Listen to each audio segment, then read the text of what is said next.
welcome to episode 69 of the Skipper's View podcast. My name is Dean, and we have Erin Carlson with us.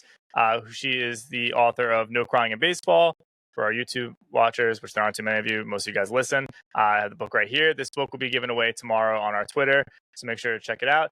Some other books she wrote, Queen Meryl, the iconic roles, heroic deeds, and legendary life of Meryl Streep. I just finished Only Murders in the Building season 3 with my girlfriend. I don't know if you watch that. I'm behind. I'm okay, woefully behind. But I won't say anything. Anything. It started off slow, and then it sped up. And I very much enjoyed it. And then you also wrote, I'll Have What She's Having, how Nora Ephron's, is it Ephron? Okay. 3 iconic films of savor romantic comedy, About When Harry Met Sally, You've Got Mail, and Sleepless in Seattle. So, welcome. Thanks for coming. Thanks for having me on. Happy to be here.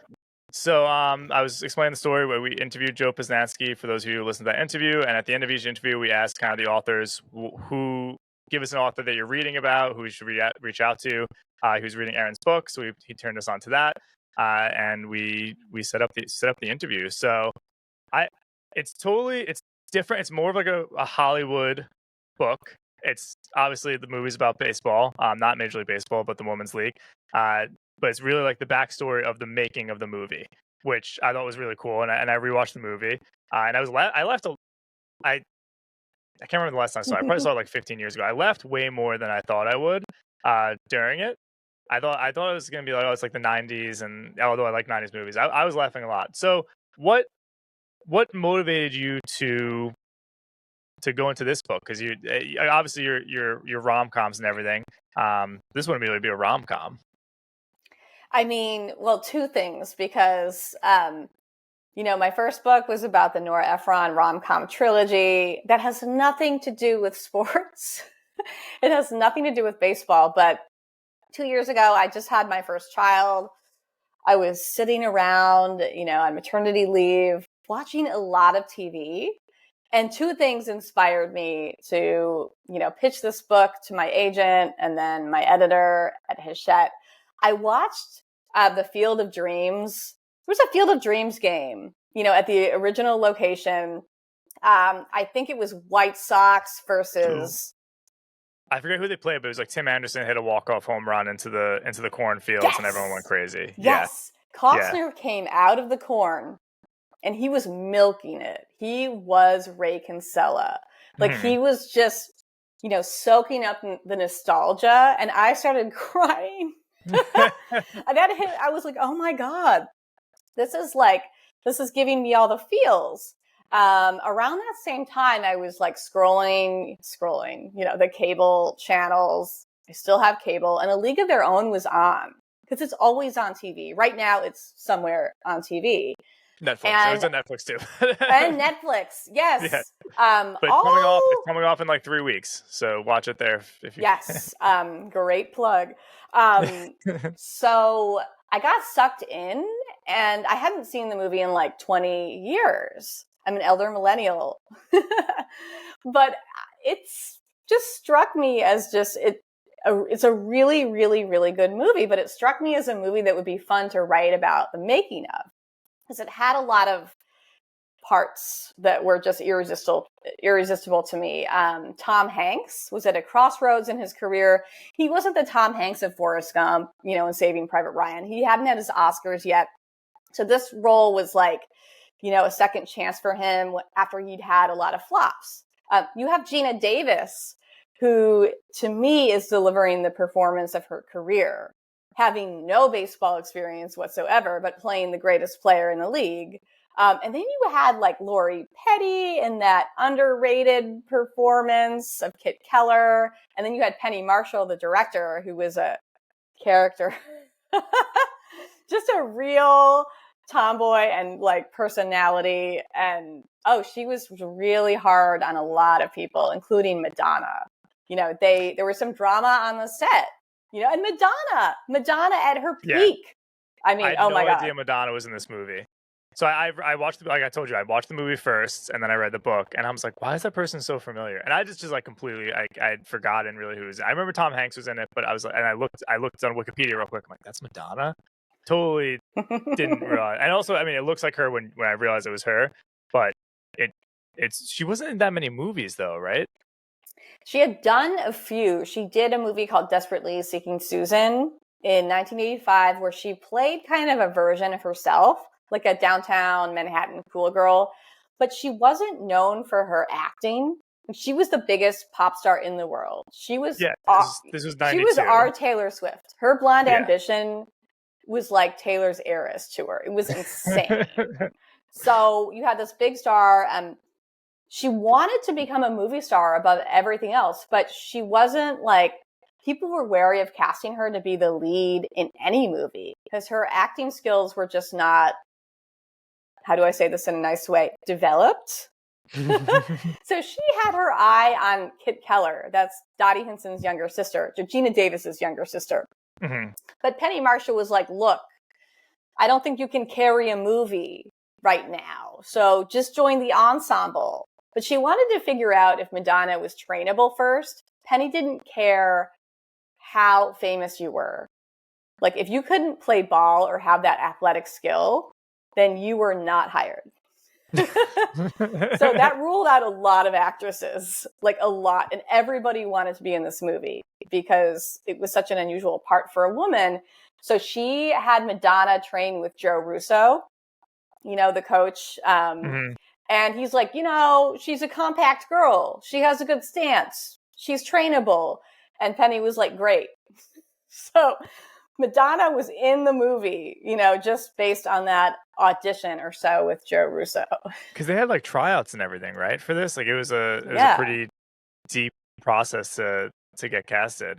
It was. And Gina Davis, she was 6 foot tall. Like, I mean, she looks like an athlete, but she wasn't an athlete. But she couldn't do it. Yeah. Right. Yeah. And her agent told her, they warned her that Penny Marshall would ask her to throw. And they said, don't tell her you're not going to do that. You just won an Oscar for Thelma and Louise. Just tell her you're not going to do that. So Penny was very manipulative. So she's like, Gina was in her backyard in LA. She's like, throw the ball. And Gina was like, no. My agent told me not to, but she got suckered into doing that. And Penny was tough to satisfy. And Penny was like, this is pretty good. So let's jump into that. I was going to ask you about your baseball background. Well, I want to save that. I just want to talk about Penny Marshall. Like what? Yeah. She passed away in 2018, I believe. Correct. So yes. You wouldn't have gotten a chance to really interview for her this, but like, how much research into her? Which I mean, I read the book, so I know how. Like, but for our listeners, did you do into her and her life and her upbringing that then kind of influences the movie? Because like you kind of lead into it right away in the beginning, like her childhood influences why she wanted to make this movie in the first place. Yeah, well, I did like 120 interviews, which is way too many. Just yeah, your acknowledgements page is hilarious. It's just name after name after name. I know. I'm like a name dropper. Oh my gosh, the acknowledgements page is like the first thing people read, and I was like, no, don't read that. It's so corny. But yeah, so I did like all these interviews, and everyone, unsolicited, would do the Penny Marshall accent. They would start talking like Penny. So the more I got to know about her, the more fascinating she became to me. So the first part is like a mini biography of Penny.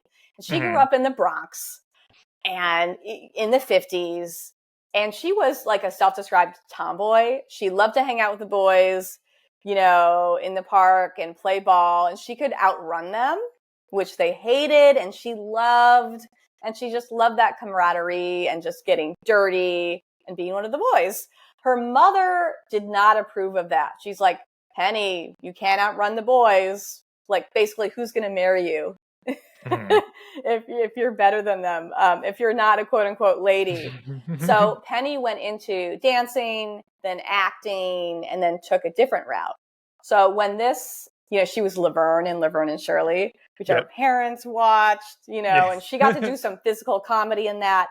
Then after that, she became a big-time director. We all know Big. She directed Tom Hanks in Big, and she was the first woman to make $100 million at the box office. So when the opportunity to direct A League of Their Own came to her, she was like, oh my God, this is my chance to like, basically be a professional athlete or direct actresses playing professional women athletes. Yeah. So it was a way for her to live vicariously doing that. And, they filmed at some vintage ballparks in Indiana, and Penny, she wore basketball shorts and baseball caps, and a new pair of sneakers like every day. She was really that sporty, and she had an incredible arsenal of sports merchandise that people like Bob Costas speak about in hushed tones. Like people would show up to her home in the Hollywood Hills and be like, can I see your signed Jordan jersey from his last Bulls game? And it was like, and she donated a lot of that stuff, but it was incredible while it lasted, for sure. So who, so obviously you can interview Penny, and we just talked about your acknowledgements page with it, which is like 2 pages, 3 pages long of names. Who of the actors, actresses, producers, like you interviewed like everybody, who would you say gave you kind of like the best insight into the film? Always the crew members. The actors can be so diplomatic, especially Gina, because she runs that institute, and she doesn't want to say anything bad about her co-stars. Controversial, fun, yeah. My favorite interview, I had to. Rosie O'Donnell was great. She's just really honest and funny. But Lori Petty was amazing. Like, Lori Petty was really, really candid. I was looking into her. She's a little like off. Is she a little off the grid now? She was off the grid for years because she had played Keanu's love interest in Point Break. And then from that, she got A League of Their Own. And then she had like a smaller part in Free Willy. She fell off the grid after that. The early 90s were her kind of heyday as a young actress. And after that, she did sort of bit roles, but then she's kind of like having a renaissance. She had a really big role in Orange is the New Black. And then she had this great role in Station 11, which is like a pandemic series. Maybe you've seen it. It's fantastic. But people still yell at her. Like, she'll be walking down the street in LA and people will be like, mule, and she'll like respond back, neg. So she's really embraced her role in this film. And Rosie O'Donnell, then, what is she? How'd you connect? Like, how'd you connect? That's kind of my question, because this is like totally different than baseball. Like, how do you connect with all these people? Like, how long was the process of doing this? Oh, funny you ask. For all of my books, because I interview way too many people, you only need to interview like 30 people. But I always overdo it, just because my anxiety over getting the facts wrong. I was like, well, I need this to back it up. And it all works out for me in the end, because I try to make my books as factually accurate as possible. Yeah. But so I start from, I guess, the very bottom and triangulate upwards. So I'll start with like the production assistants, and then you get to Gina Davis, because a lot of the big stars, they're like, okay, what is she asking me to do? And they're not going to really give you the true backstory, like the back, the juicy story. Right. So you have to like kind of work your way up, and then just let people get to know you and gain the trust. And then, I'm not doing a gotcha expose. Yeah, this is a beloved film and a tribute to the film. But in this age, I think a lot of celebrities are, I think, rightfully cautious. Maybe cautious. Oh, for sure. Yeah. So it's always an 8-month process. Yeah. And so you break up the book into 9 chapters for 9 innings. Which I always ask this too, like, which chapter was your favorite to write and research? Chapter 6. Okay. That's the Chicago chapter. I'm from the suburbs of Chicago. You were saying that, yeah. It was always a fantastic treat to drive into the city, especially in like the early 90s. I'm a big Bulls fan, so that was the Bulls dynasty. Yep.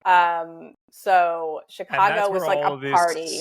It was and that's electric. where all this took. That's where all this really took place in the 40s. Was the Midwest kind of area, correct? Right. And so 50 years later, they're filming, in the areas where the All-American Girls Professional Baseball League played in the heyday of World War II. So, I grew up in those areas. So it was really fun to write about, like Madonna. Coming like into like the small, coming, yeah, right, coming into small town America, or, going to having dinner at the Rosebud in Chicago. And I tried to pour as much nostalgia in the book as possible, because Chicago is having a little bit of a moment. People love the bear, and Chicago is this secret. It's like, it doesn't want to let its hair down, because if it does, everyone might move there. yeah. Like, I it's the wish, best food, the best food in America. Like great people and great sports, affordable-ish living. It just has so much. It was just that's just and the chapter is called Chicago. It's just, for me, it was just like nostalgia trip. Yeah. I try not to like spoil too much. That was one issue I was having with Joe's when I was interviewing Joe, was I started bringing up like moments and it was ranked 50 moments. So I was like, oh, this, and he's like, oh, wait, and I had to like cut stuff out. So I want to be careful. But again, like, you watch the movie, it's just, I don't know. It's what the expectations of when this movie came out. It made $100 million, over $100 million, right? 114, was that what it was? And how are the expectations versus of the reality would happen? Like, this comes out, it's this movie centered around female athletes. There wasn't much after that. Like, the next time we see this is the Amazon reboot, right? Yeah. Like 25 years later. So what do you think happened? Like, this comes out, it's the biggest baseball movie, which I didn't know until reading this. Like, this is the biggest baseball movie money wise and everything. But then, like, you don't see anything after. I forget what came out after it. It was like The Sandlot. The Sandlot, Yeah. Angels in the Outfield. We all saw those movies, Yeah. in the early 90s. But yeah, it just blows my mind. Like, and then when I decided to write this book, I was like, okay, so this is in the baseball movie genre. This is number one. It made more money than Field of Dreams and Bull Durham and The Natural and all of those iconic baseball movies. And I'm like, okay, why is that? It appealed to everyone, I think. Yes, like, I saw the movie when I was 10 with my friends, and we loved it. And I was not athletic growing up. A lot of my friends were in school, so they finally saw, characters who represented what they really were in real life. And they were funny and mouthy and opinionated and annoying and all the things that that girls, weren't really seen on the big screen but were in real life. So I just loved the movie. And the studio had no idea it would appeal to young girls. Like, their marketing was geared toward adults. Their posters had like women's legs from the waist down. They're like, yeah, we're going to get men to see this movie. Men are going to see this movie and like this movie anyway because of one person, and that is Tom Hanks. Yep. Like, Tom Hanks is the everyman. Who wouldn't want to see this movie with Tom Hanks as Jimmy Dugan? So it had a lot going for it. Had a great script. The script was funny as hell. The script was written by some New York boys, Babalu Mandel and Lowell Gans. And they just brought that kind of cheekiness to it, the wit, the slapstick humor, and they just made it incredibly entertaining. So it was a funny script, and the performances were so great, especially from Hanks and Davis. Mm-hmm. Like, I think it's some of their best work ever. Did this propel Hanks's career? I mean, it did, right? It propelled Hanks's career, that led him into, like you said, Saving Private Ryan and what am I like? Forrest Gump, because Forrest Gump was what, 2 years later? Yeah, and Yeah. this movie was responsible for his like unprecedented second act, because nobody wanted to hire him to play Jimmy Dugan. Nobody was jumping up and down. He had to beg Penny for the role. He's like, "Let me have it." She's like, Did "No, she not? Yeah. So you're too that's one. cute." Yeah, that was one question I had. Like, well, that dynamic, like the Penny Marshall Tom Hanks dynamic, like, because she had him in Big, correct? So how did that work on set? Those are the two ones I wrote down. It's just like Tom Hanks and Madonna on set, which you've kind of talked about, but like that like how did everyone speak about them particularly? So Hanks was willing to disappear in the role. He didn't want to be the big star because he had just had like 5 flops.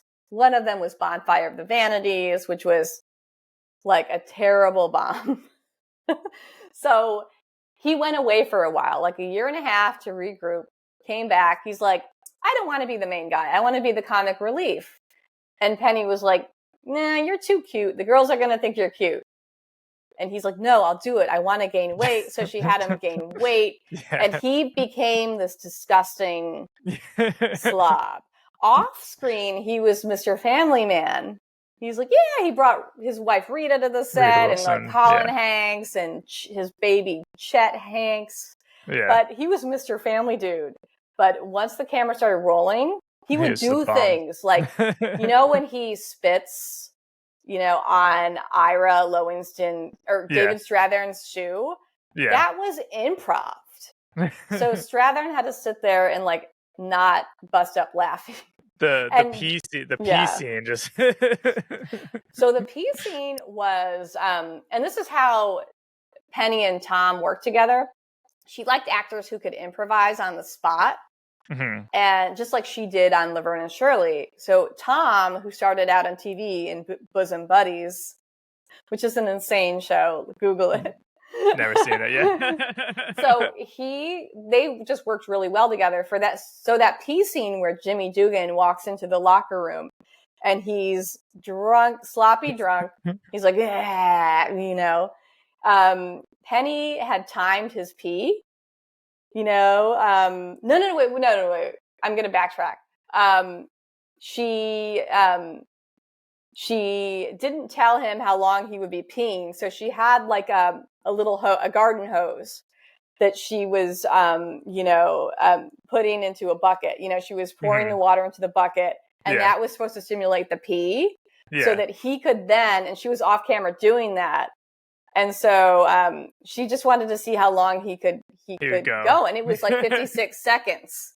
And he just played off that. And that scene, he was also translating Penny for the women. He'd be like, faster, louder, funnier. Because her accent was so thick that no one could understand her. And her megaphone amplified the mumble, but no one could understand her. She was just ripping a cig the entire time. Right. But he could. For some reason, he could understand her.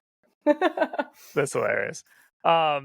So do you think, and it's tough because like the Amazon reboot, I guess, is the modern interpretation of it, but do you think this movie could it be made again today? Like, how would it be different today than in 1992? Because a lot, and you talk about it, there's like undertones to certain subjects and certain topics that if you're looking for it, you can see it. But I feel like today they would have been a little more open about it.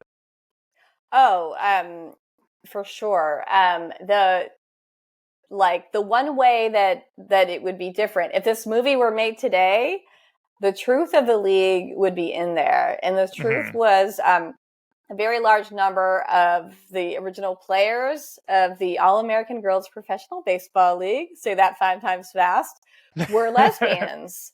And you weren't allowed to be gay in the league or really in America at that time. So there was a play it, don't say it policy. So all of that, their sexuality was hidden within the league because they could be fired or put in jail or a number of things. There was a very, very real risk of outing yourself, being outed, blah, blah, blah. So the Amazon reboot really captures that.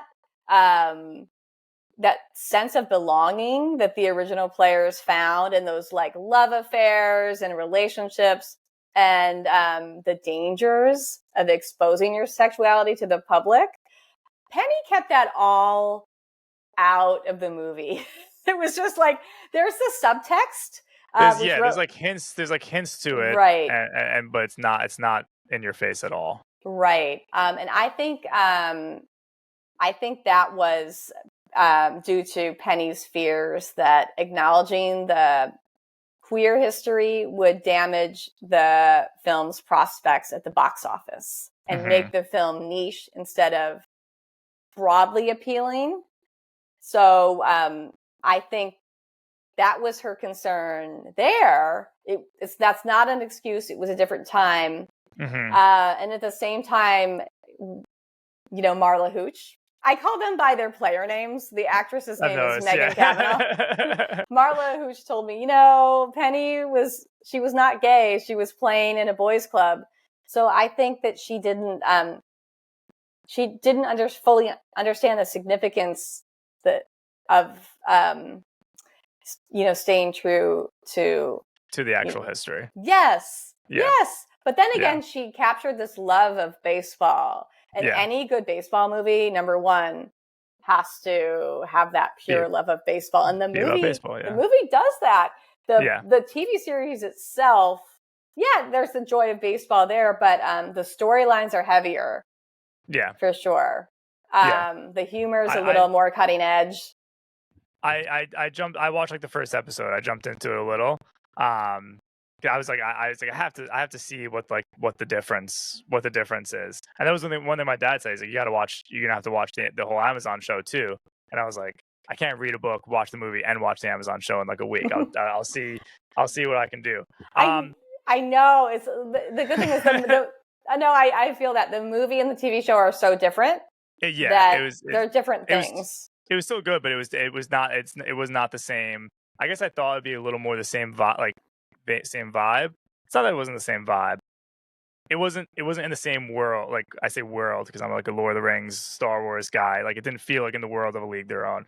That's the best comparison I can make. Yeah, totally different worlds. Exactly. Yeah. And characters too. Like, you had Rosie come back for a cameo. She was playing an entirely different character too. Yeah, exactly. Yeah. So it just felt different. Now, did you ever speak to any? I know I think it's Mabel Blair. I don't know if that's how you pronounce her name. Mabel Blair. Did you speak to any of the people who would have been actually associated with the league for the book? Like, what was that process?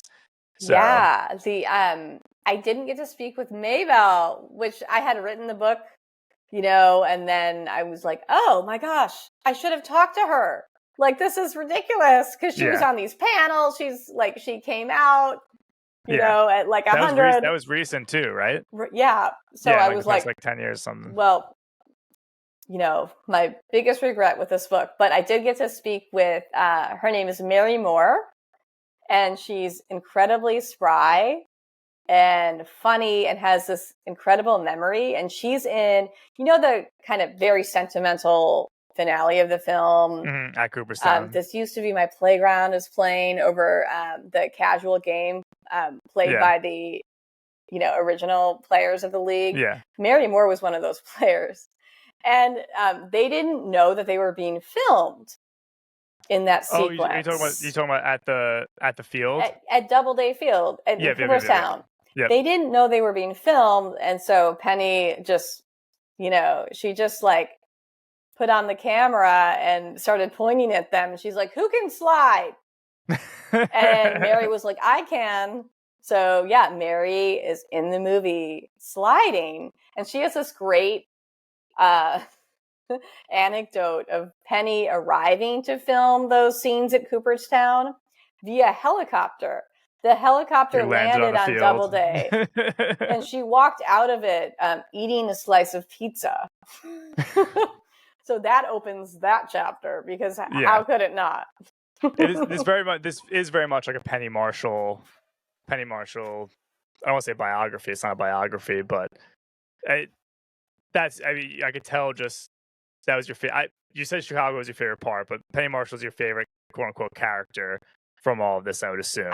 I can't even believe she's real. that somebody was actually like this that. like that. It's amazing. And like Madonna was, every time someone told a story about Madonna, like my jaw silently dropped to the floor. Yeah.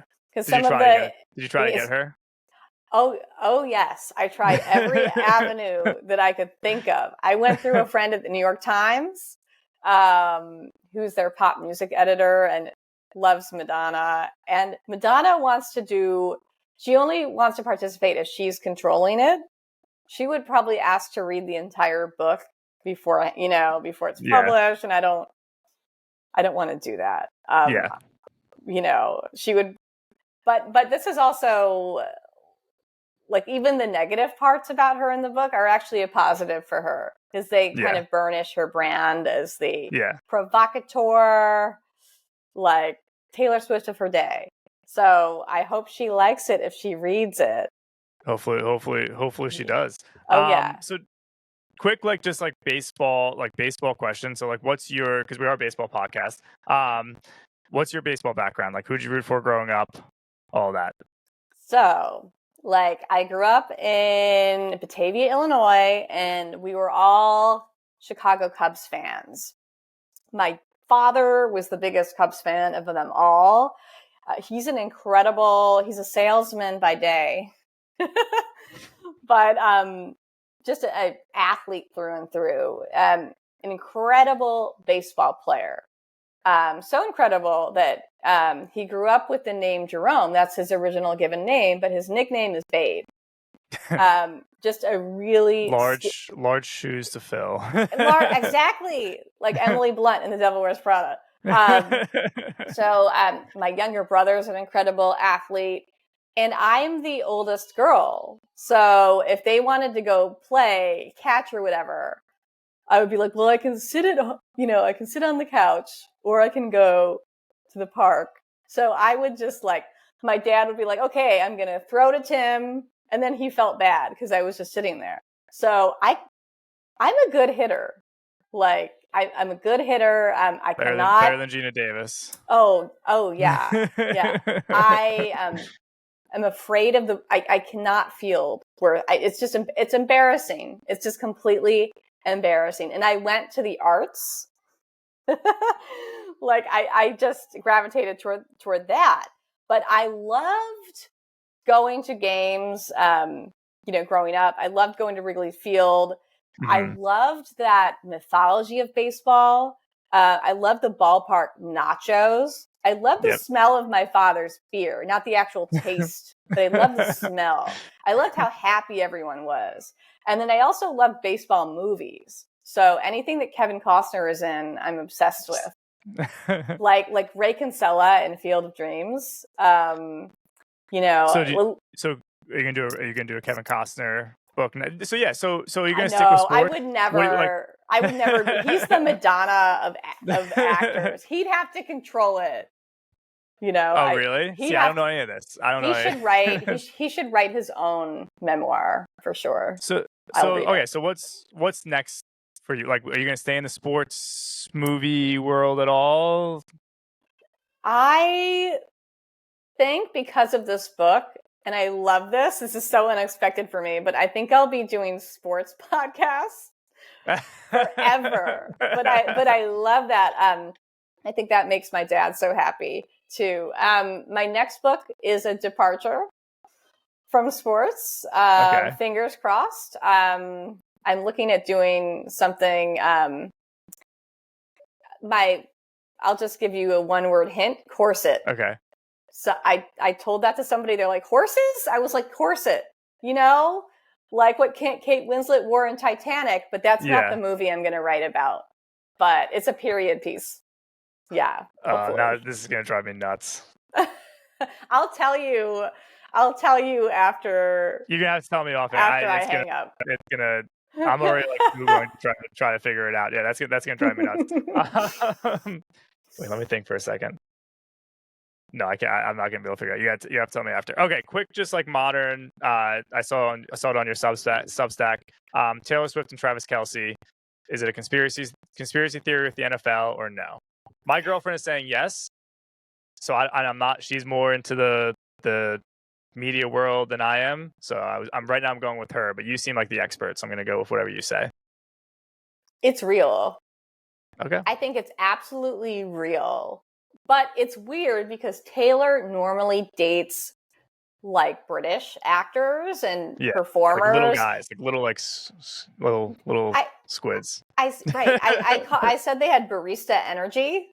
Like you could see them pouring coffee in the pour over coffee. All the tattoos all over their arms, and they're all like the same. They're all the same people. So much dark energy there, but I think it's real because he pursued her. He showed up at her. It was like her game. I mean, her Era's show in Kansas City or whatever, and she wouldn't meet him.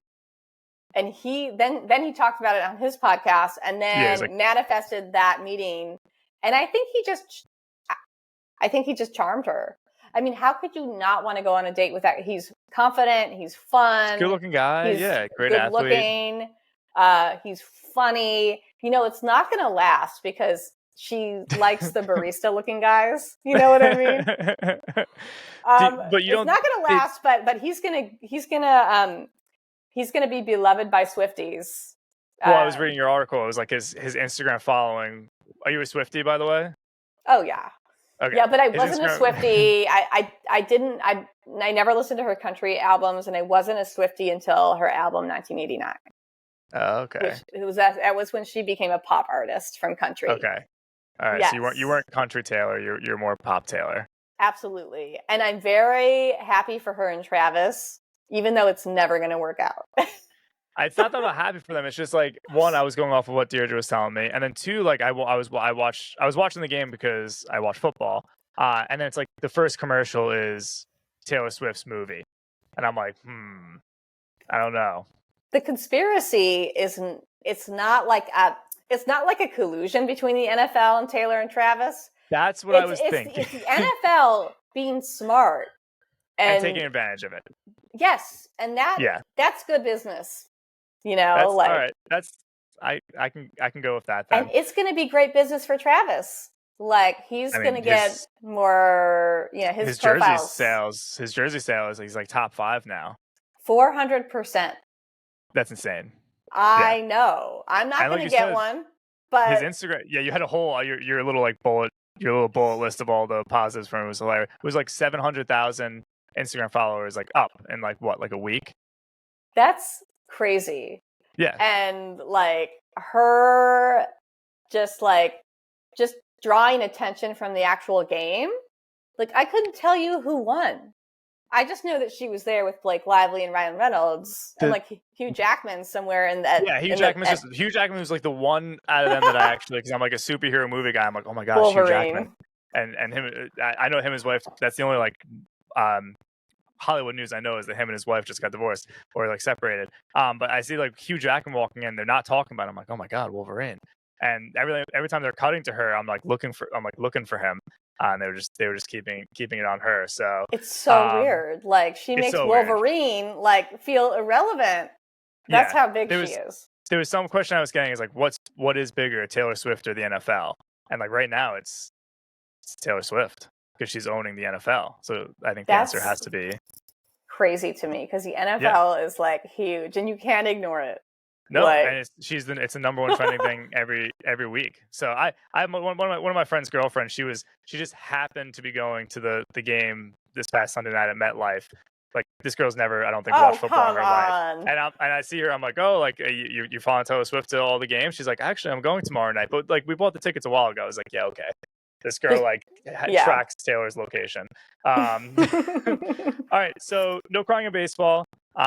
Where can our listeners find you? Like what's the best platform? You can find me on Instagram at Erin Lee Carlson, Leigh. And then you can follow my Substack. It's called You've Got Mail, the greatest film of all time. Just putting it out there. All right, so I'll put all this in the description of the YouTube video and the podcast. And then tomorrow, for those of you watching, we'll be giving away a copy of No Crying in Baseball, The Inside Story, A League of Their Own, Big Stars, Dugout Drama, and Home Run for Hollywood. all that is true. It's a great book. It was funny. It's the first book. It's totally, I'm a history guy. My master's in American history, and I'm a baseball guy. So I've never, honestly, I don't even read like fiction other than Lord of the Rings. So this is nonfiction, obviously, but it's totally different genre than anything I've ever read, but I loved it. And I'm going to pass along to my girlfriend. My sister read it. I'm going to pass along to my girlfriend next because she's big into just reality TV. And this is a reality story about the movie. So absolutely. Great. Yeah, there's some overlap there, especially with the Madonna sections. I'm so glad to hear that. Yeah, thank you. It's great. So thanks for coming on. Thank you so much.